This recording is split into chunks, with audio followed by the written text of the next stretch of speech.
taking the Maokai instead.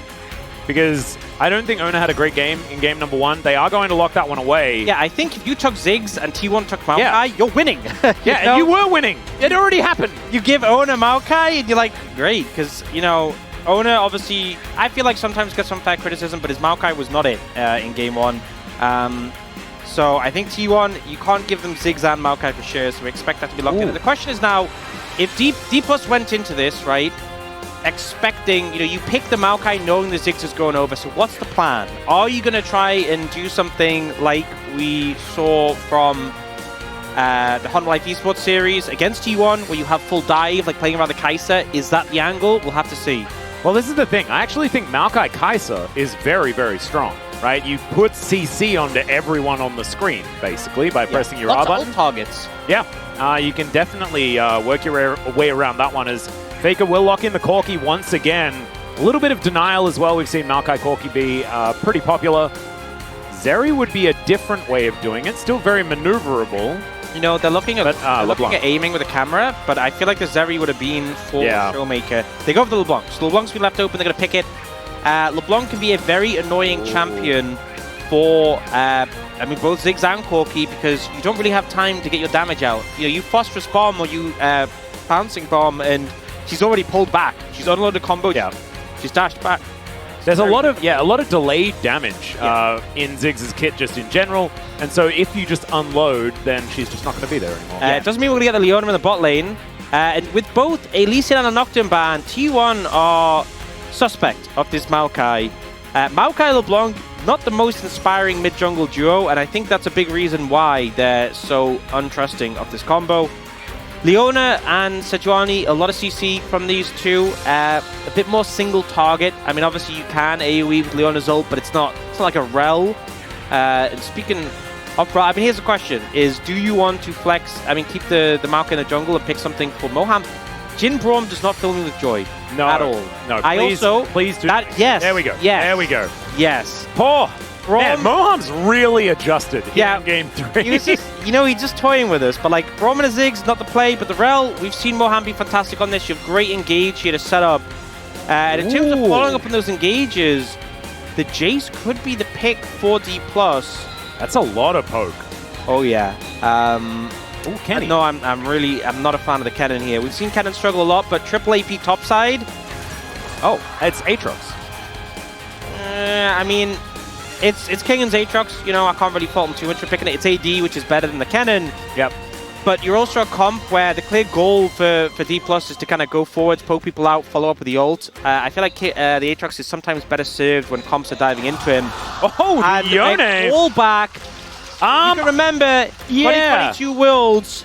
Yone had to be banned against Zeus because he was picking it into King and Aatrox and doing some work. So I seem to remember there was a certain the shy guy on the top side of the map as well. That shy guy? Why was he shy? Well, I don't know. You'll have to ask him. Of course, you were the LPL commentator when he was playing. That was a little bit after my time. Doesn't play like a shy guy. I'll tell you that. Yeah, no, I think that's definitely true.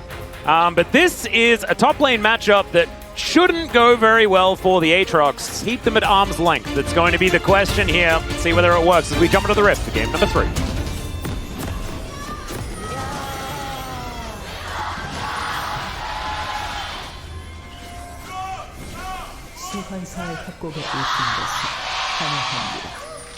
All right, T1 fans, extraordinarily loud. We are on their side of LoL Park here today, and therefore that means that we need to make sure our headsets are well and truly glued to our heads. Otherwise, we may get some sort of ear malfunction.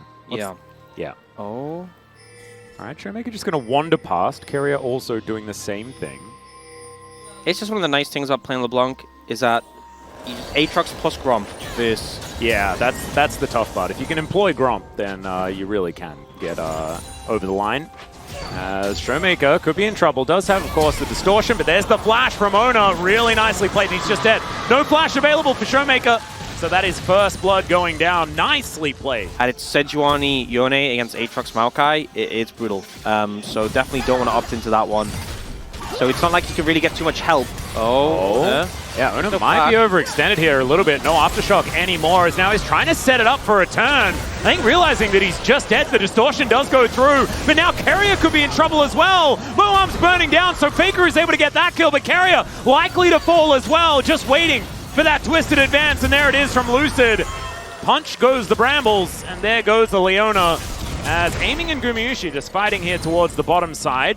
Just an overstep from Ona without the flash. Felt like he had safety with his team backing him up, and this does lead to pressure on Grubs, but Zeus is going to scare Lucid away. Yes. Moham is still here. Faker is still pushing forward. Moham kind of wanted him to go a little bit further forward.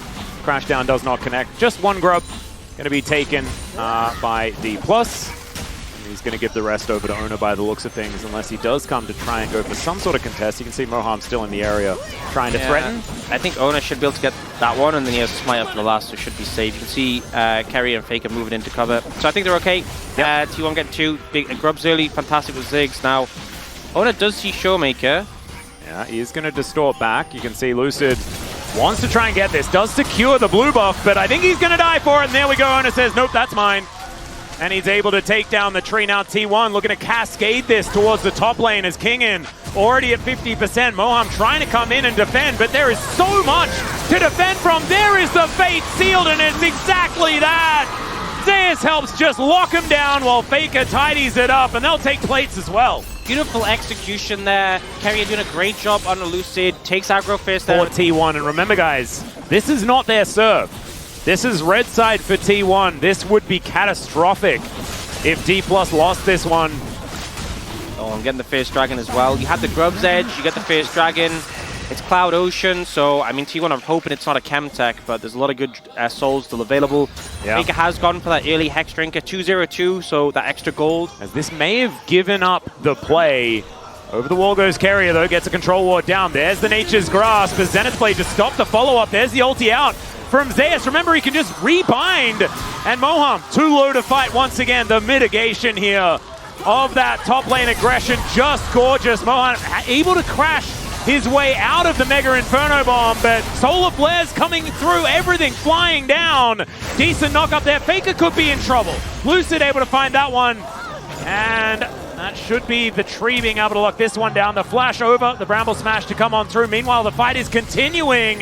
The curtains had been called, but I don't think it's for DK. I think it's on the other side. The Zenith Blade going to miss there as you saw Moham trying to drag Carrier over, but he's still very healthy. T1 unable to find anything, but it was DK trying to make the play. Yeah, TP flag. Oh, God. In. Yeah, we're going deep. Once again, Showmaker looking for that angle. So scrappy, so scrappy. And DPLUS ended up getting more kills out of this, but, you know, they make that big concerted effort to try and punish Zeus. It doesn't really pay off. And in the back and forth that comes after, they don't die, and DPLUS was honestly getting close. Yeah, Aiming gets a big gasp from the crowd. Yeah. But otherwise, not too much more. He's just going to go back home. T1, they're looking to grab a whole bunch of Grubs. That is going to be 5 on the table for a Ziggs team. Oh, man. And that's how top's gone. Oh, yeah. I'm just going to be honest. Auto W, probably going to be enough. Close to. Not far off. So, Showmaker's here to try and defend. Nuts. Blind Aatrox, never something we've been that much of a fan of here in the LCK. Yeah, I feel like we're beginning to see why. It was when Aatrox was giga broken. Oh god, okay, well, the world is ending, but for who is the question, as Carrier's taking up the turret for a really long time. And Kingin was lit on fire, but that's basically it. Still had to use his ulti, so still value. There was that time in like spring where both Zeus and Kingin were picking it, but that was when it was like the lethality build, and it was super overtuned. Yep. Camp is not the same right now. Well, if at first you don't succeed, let's try again, as... Okay, the ulti did come on through there from Zeus, did a decent job as there is a Mega Inferno Bomb and he's not going to be able to dodge that. Faker just ends Kingin when it comes to surviving.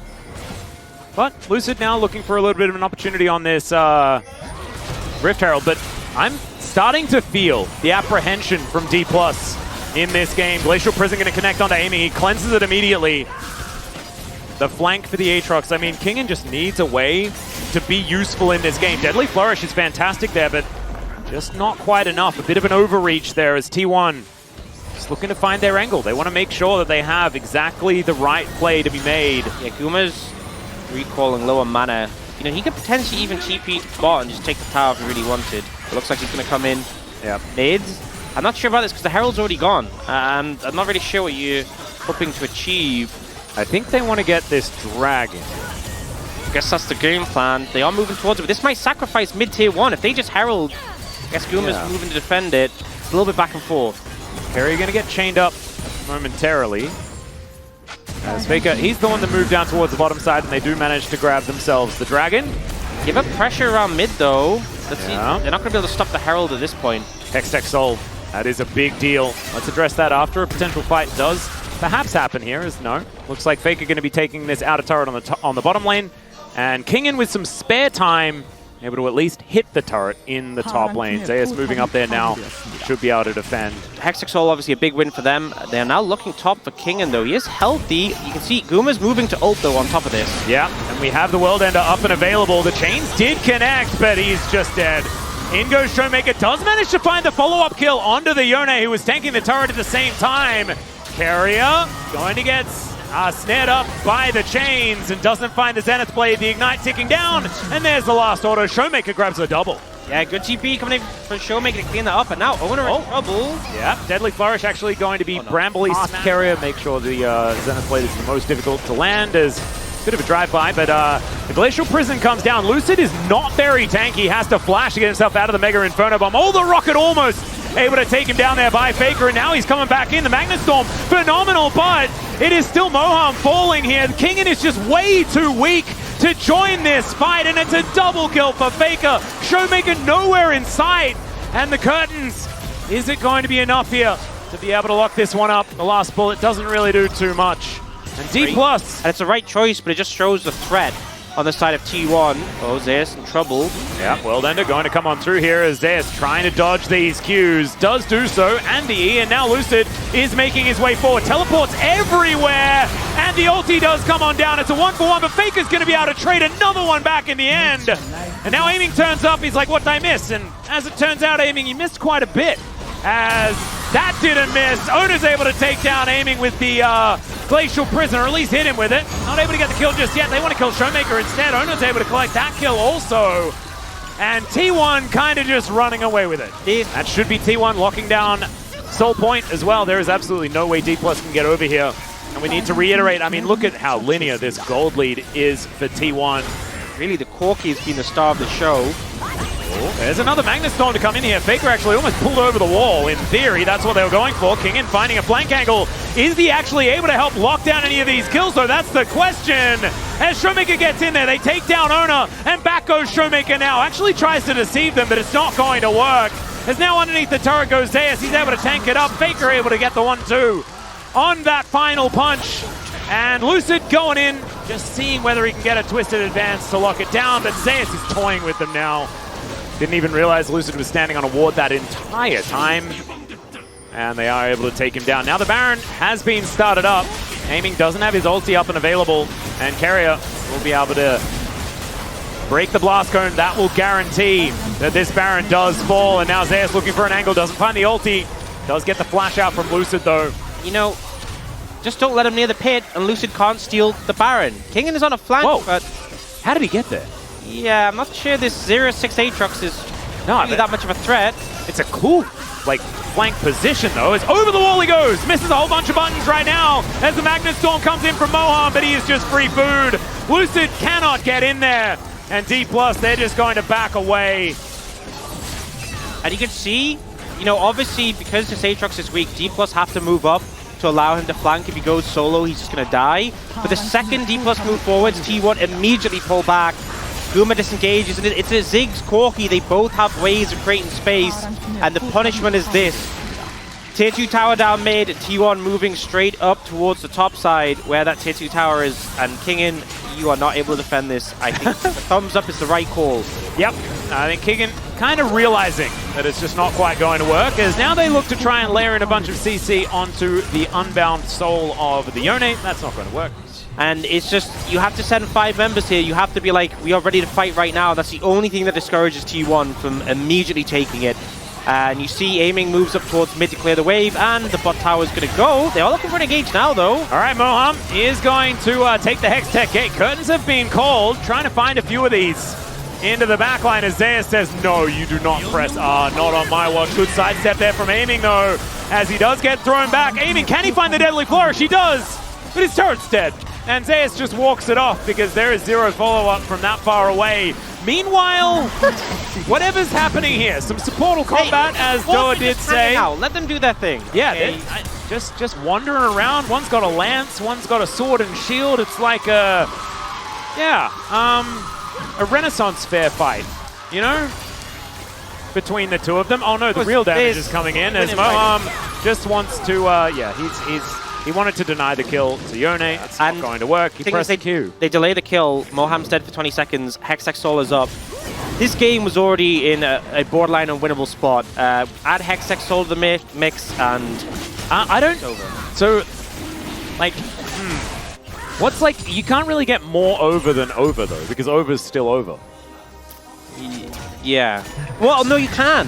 Oh. It's what you say when you're on walkie-talkies. When you stop talking, you say over. Yeah. You've done the conversation. No Baron up just yet. 2 minutes on that one. As DPLUS, I mean, this is the circling of the drain if ever we've seen one, especially with that Hextech Soul. Look, that's just poke damage from a solar flare, and then the real poke damage is... Oh, God! Gamushi says nope to the Jin, and now King is trying to get out of there. The world is ending, but I think it's his. And there's the ulti forward from Zeus. Tanks up the turret a whole bunch, but it doesn't matter at all. There go the turrets, and T1 says over and out to game 3 and says hello to match point. They managed to take down DPLUS on blue side. They're pumping the damage numbers a bit here, but they will end the game. T1